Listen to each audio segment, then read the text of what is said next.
Okay, guys, thank you for joining us. If it's your first time, we take 30 minutes to get together, see each other, and then educate you on various topics every Sunday. We are going to do a routine this year where the coaches will come together, prepare a topic to educate you on, give you an opportunity to ask questions. So just know that through this presentation, if you have a question, don't be afraid to type it in the chat. That's how we're going to address it at the end. So a question comes up, type it in the chat. We'll get to them at the end of the presentation. And then we're going to alternate our presentations with inviting a special guest like we have done in the past to come and present on a specific topic, which are always really insightful. And I'm going to turn it over. If you didn't know, we have nutritionists on our team, the coaches, because we always felt that when we worked with an athlete and then we handed them over to someone else working on their nutrition, there was always a bit of a disconnect because they really didn't have an understanding of how much they were training, intensity they were training. And so having someone who can do both really does make a difference. And they're probably going to speak to that as well. So I'm going to hand it over. Ashton is one of our nutrition coaches. And so she's going to get us started. Thanks, Ashton. Yeah, thanks. So as Natasha mentioned, there's 3 of us right now that are RP Strength certified nutrition coaches. We have a couple of different topics that we wanted to bring to you guys that we either get asked a lot or maybe there can be some confusion on. So I'm actually going to hand it off to Mackenzie. She's going to kick us off. And as Natasha mentioned, if you have questions, just go ahead and tap them in the chat. We'll address them at the end. But Mackenzie, I'm going to hand it over to you.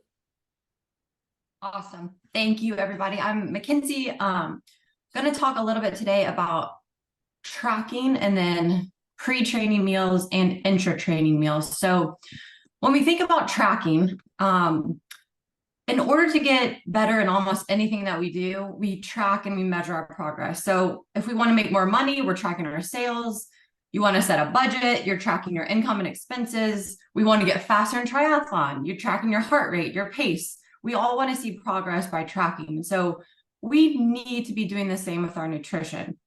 It's really not enough just to guess the calories that we're consuming every day and hope that we don't lose weight if training ramps up or anything. We really should be tracking. And there are so many resources now to be able to track your nutrition.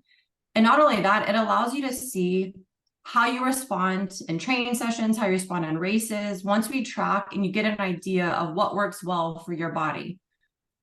Pastor Scott at church today had a perfect quote that I loved. I think it's perfect for everybody, but it says, you don't rise to the level of your goals, you fall to the level of your habits. So tracking your food must become a habit. If you have these high goals of being on the elite team, being a professional in this sport, being a better whatever, you need to be able to have habits that can stack up to get you to that point.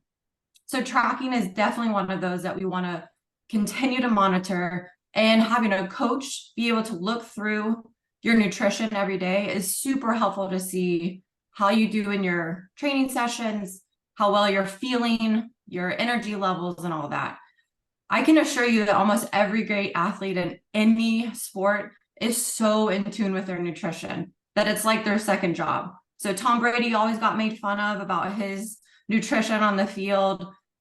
We've got these superstar athletes in triathlon. Like I know, for example, Lucy Charles, she took a food and allergy test just to see what she was eating, if it was right. She completely changed her diet based on how she was feeling. She knew something was off, took an allergy test, found out she was allergic to a ton of stuff that she had been eating continuously, completely changed her diet. And then we all know she won Ironman World Championships this year. So it's incredibly important for us to be in tune.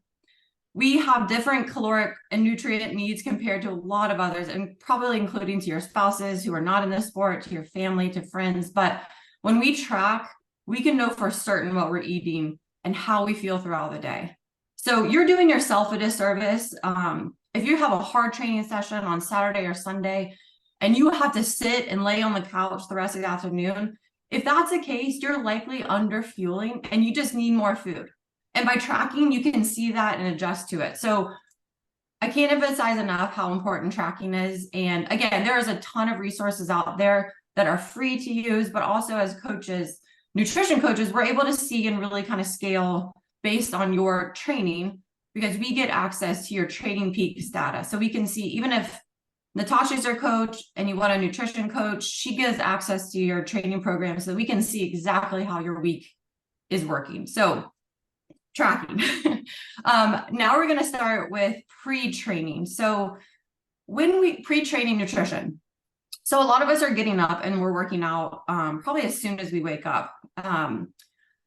And which is totally normal and fine, but we just need to make sure that we're fueling well for that. We are, as we sleep, we are in a catabolic state. And so what that means is we don't have enough energy in our body. So as we sleep, our body starts using muscle to break down for energy. So when we get up in the morning and immediately go training, you're in a catabolic state. So instead of getting carbohydrates as your fueling source, it's taking from your fat and your muscles, which is not what we want to do. We want to keep our muscles and keep everything there. So we need energy as soon as we wake up in order to perform well on these training sessions. So this helps us optimize our performance and fight fatigue. And it also helps us be mentally sharper when we have enough energy in our systems. I'm sure you've all done a training session where you're just kind of in la-la land. You probably haven't eaten enough before that training session in order to feel really focused and in on that.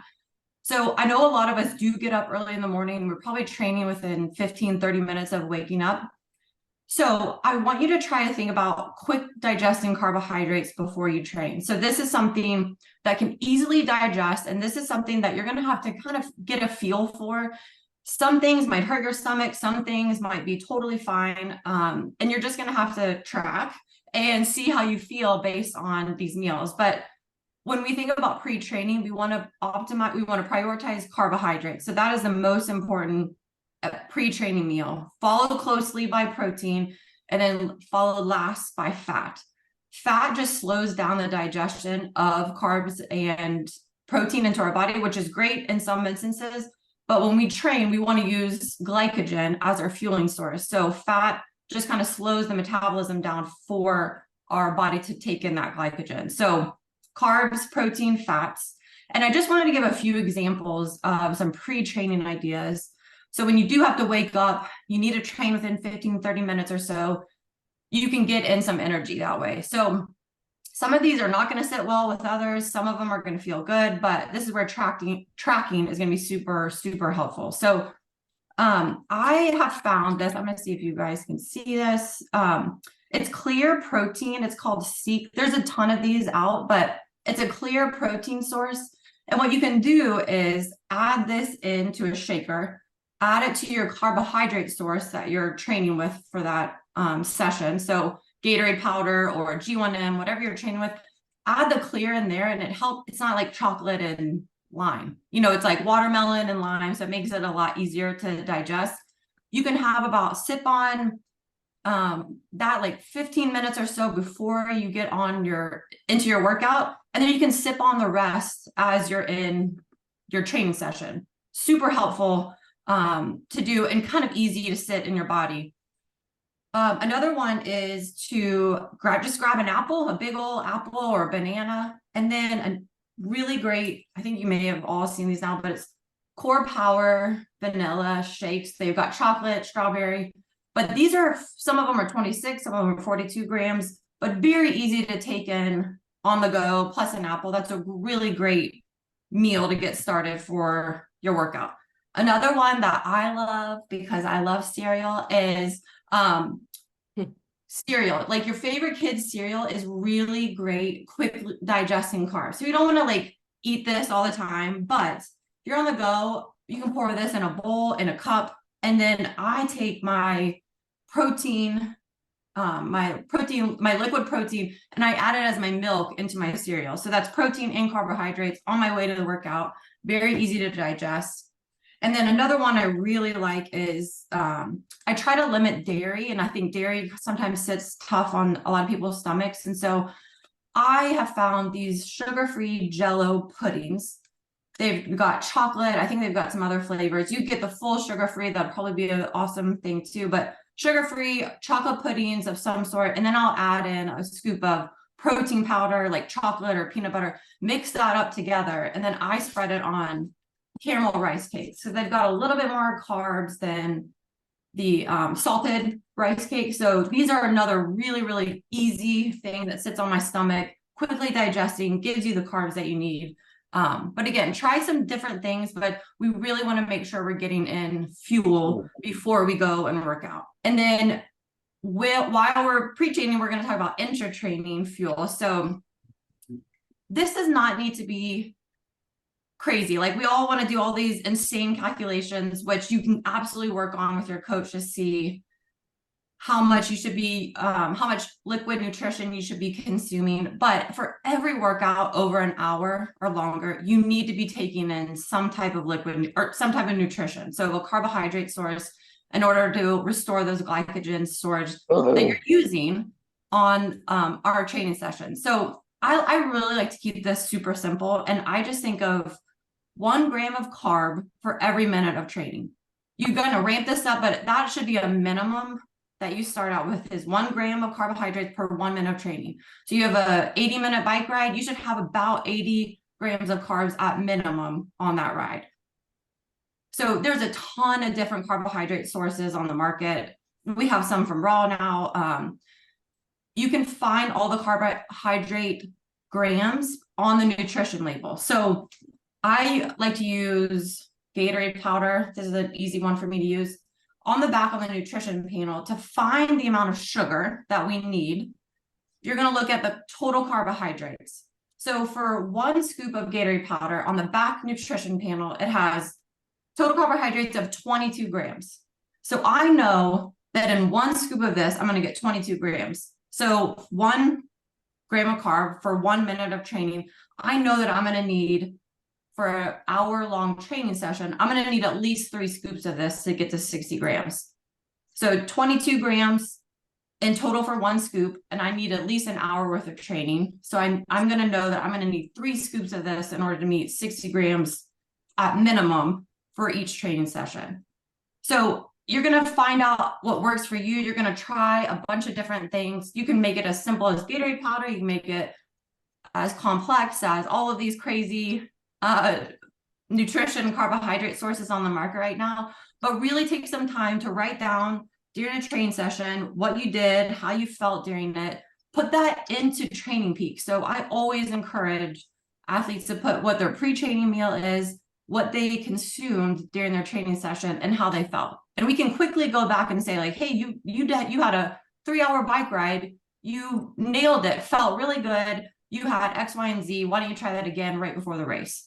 So really good ways to just track what you're eating and make sure that you're talking with your coach and getting all the information. So as a nutrition coach, we're able to help you kind of manipulate how much you should be eating and look at your training schedule, which is a really great way to learn. No matter if you want to maintain weight, lose weight, or even gain muscle, we can help you anywhere in between. So I do want to just leave you. I love this quote so much, is you don't rise to the level of your goals, you fall to the level of your habits. So take that as you will, and I'll hand it over to Katie for meal timing. Actually, I think Ashton, you're doing meal timing, Oh, right? Ashton, sorry. Yeah, no, you're good. Yeah. I'll be back soon. That was great, Mackenzie. So one thing that we also wanted to touch on was just meal timing, especially for a lot of us who are regularly doing 2 sessions a day. Especially if you are in a race specific build, it's not uncommon for us to have a bike or a swim in the afternoon. Even if it's a strength session, even if it's not necessarily an aerobic session, but it's going to be a strength session, we still want to make sure that we're fueling around those so that you feel energized and that your body is recovering in between all of those sessions. So as Mackenzie touched on, the importance of fueling during your session, ideally 30 to 60 minutes after that session, we're getting in our recovery meals. And that's what Katie's going to touch on, is how you can really structure a recovery meal so that you're making sure your body is jumpstarting that recovery process so that you can continue to train and feel good.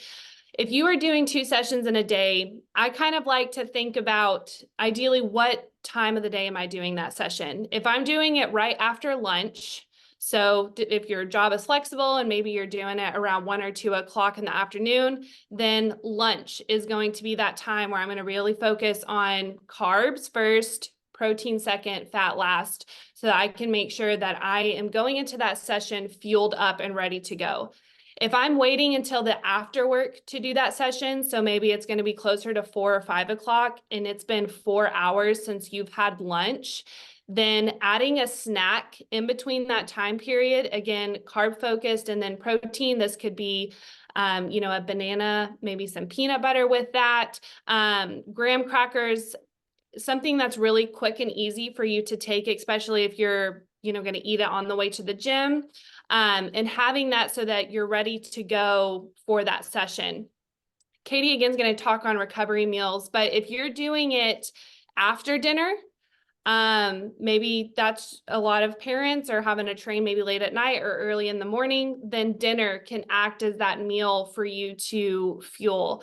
But the way that I like to approach it is to look at my day, and ideally you're doing this the day before, or maybe even whenever you're kind of analyzing the week of training that you have ahead of you and planning ahead.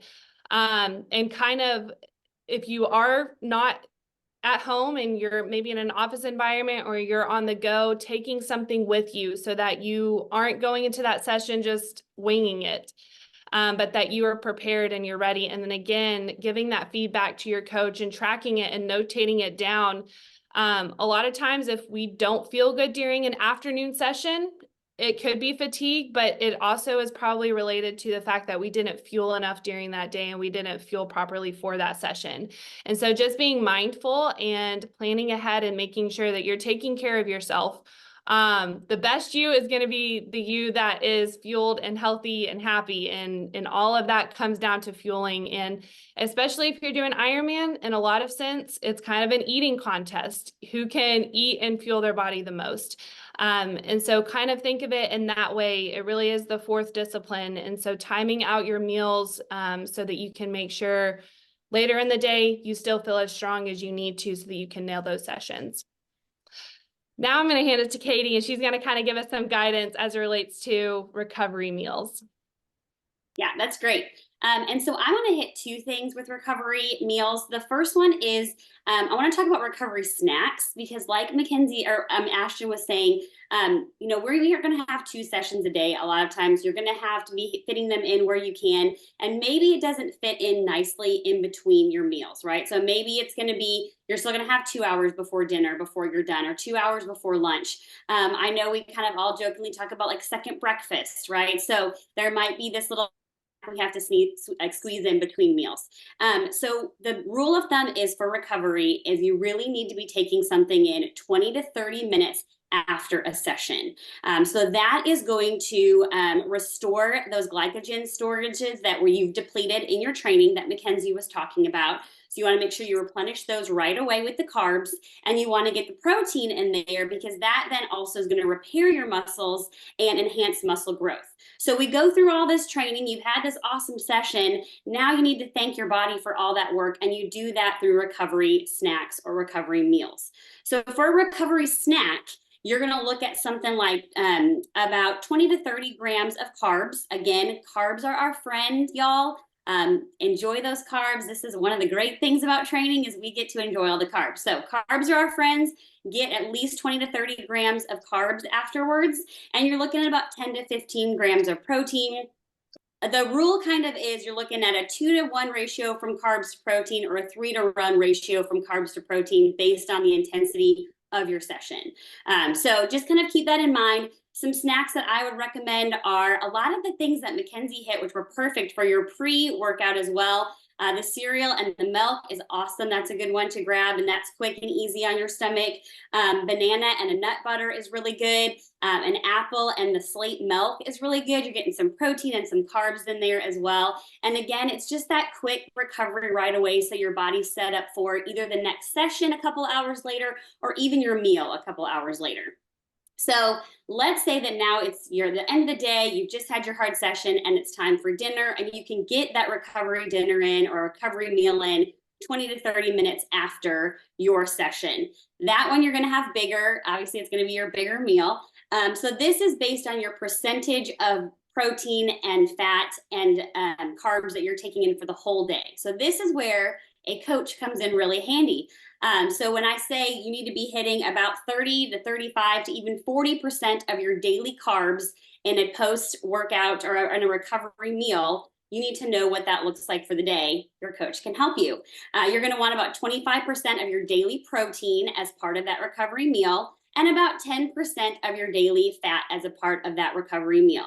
Again, Mackenzie hit the nail on the head. The reason we keep that fat lower around the training sessions is because we really want your body to be able to absorb those nutrients from the carbs and the protein, and the fat will slow that down. So you can go as high as 40% of your daily carbs for that recovery meal and as high as 25% of your daily protein.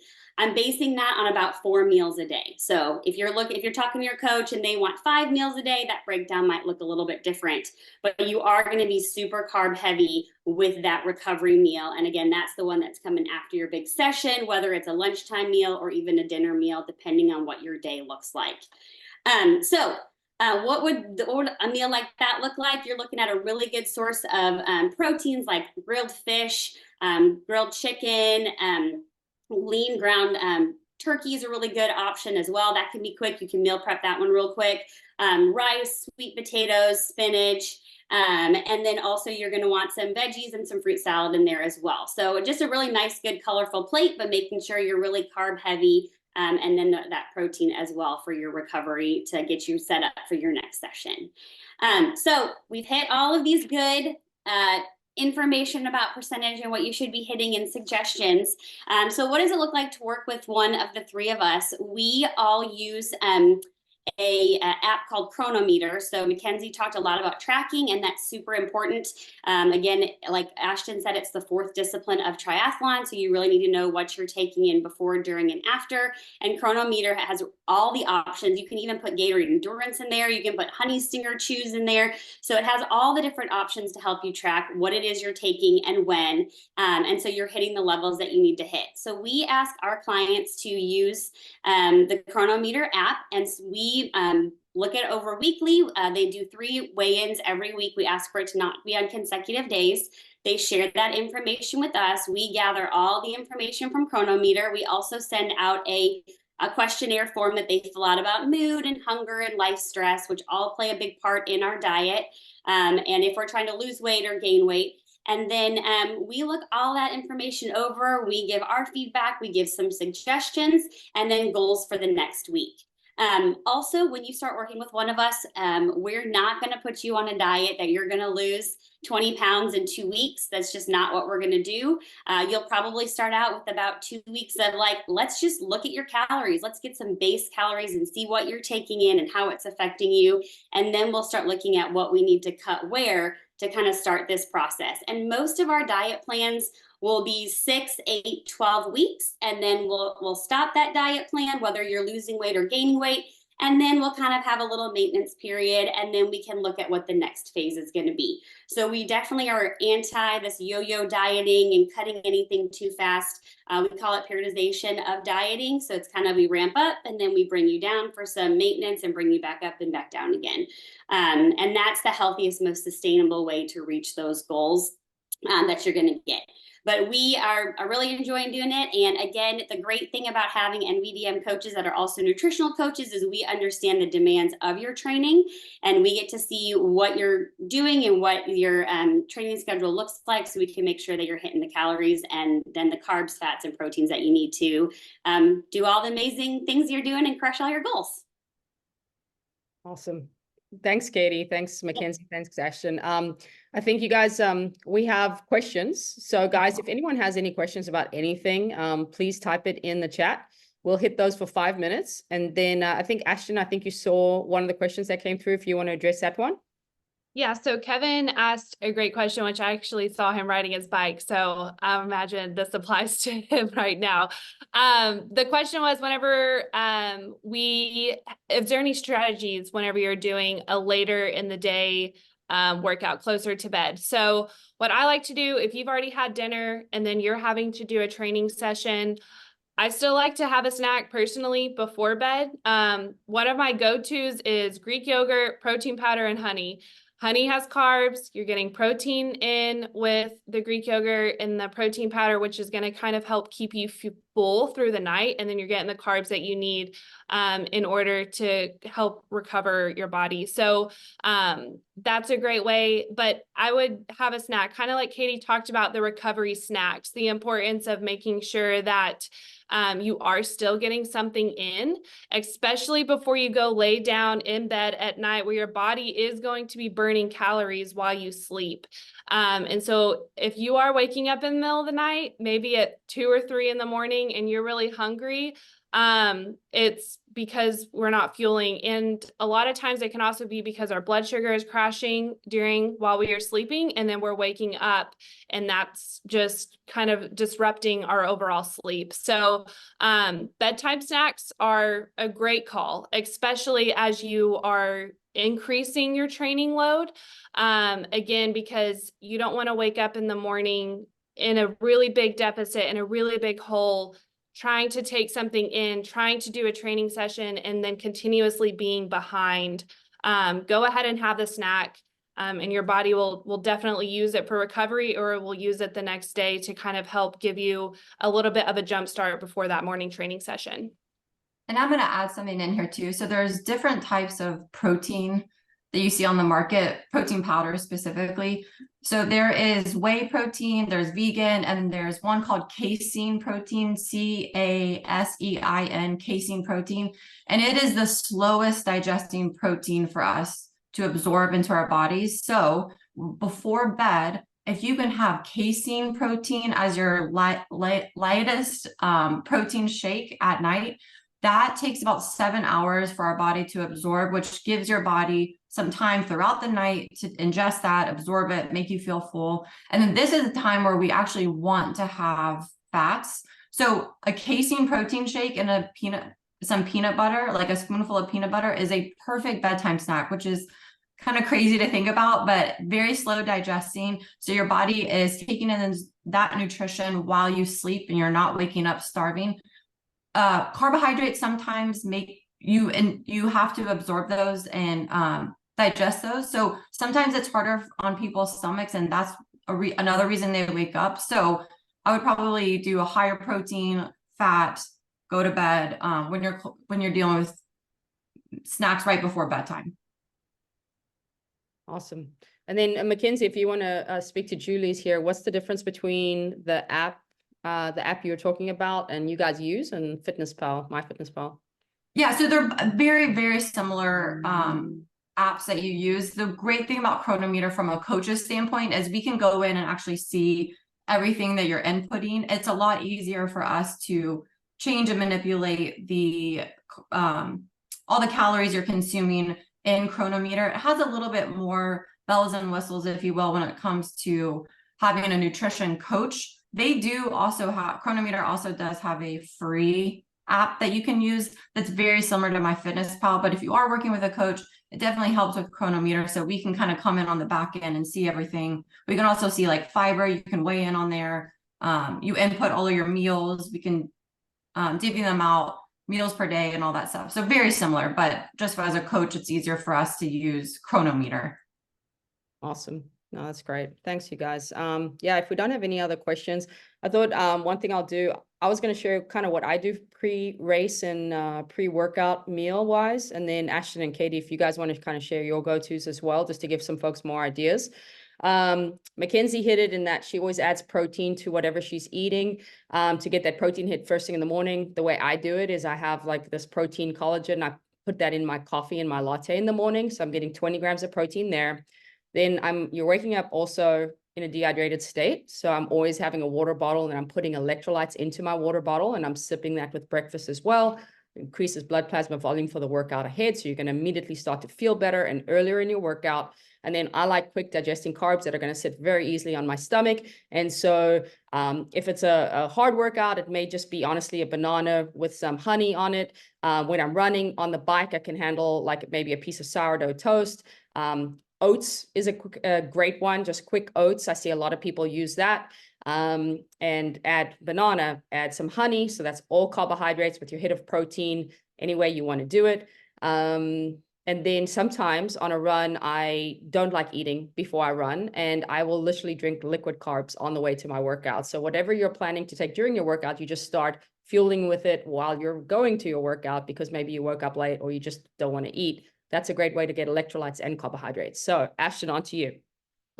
Yeah, so for early mornings, what I do, I really have no appetite in the morning, so I kind of have to go the liquid route. I have to have coffee first thing though, so I actually put maple syrup in my coffee, and then I put a little bit of salt in my coffee as well.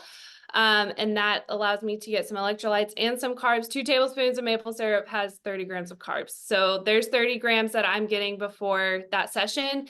And then I sip on electrolytes during my bike. If I'm doing the run, again, I kind of will do maple syrup. I'll do banana that will sit well in my stomach, or I'll do graham crackers. That's something else that I do as well. Again, just something quick and light that I can get in, and again, that I've tested enough to know it's not going to upset my stomach. Perfect. Katie.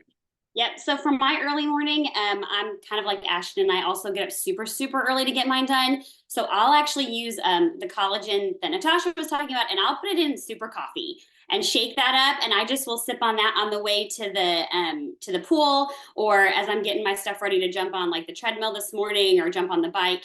If I have time, then I'll want something carbs. I'll have like a bagel thing with some peanut butter on it, or some fruit, and then with my coffee with the collagen as well to get the protein going. During my sessions, I really am a big fan of like fueling like I raced. And so my go-to has been for years, just because it's on race courses, I always take Gatorade Endurance, and I'll put some extra scoops of electrolytes in there during my sessions.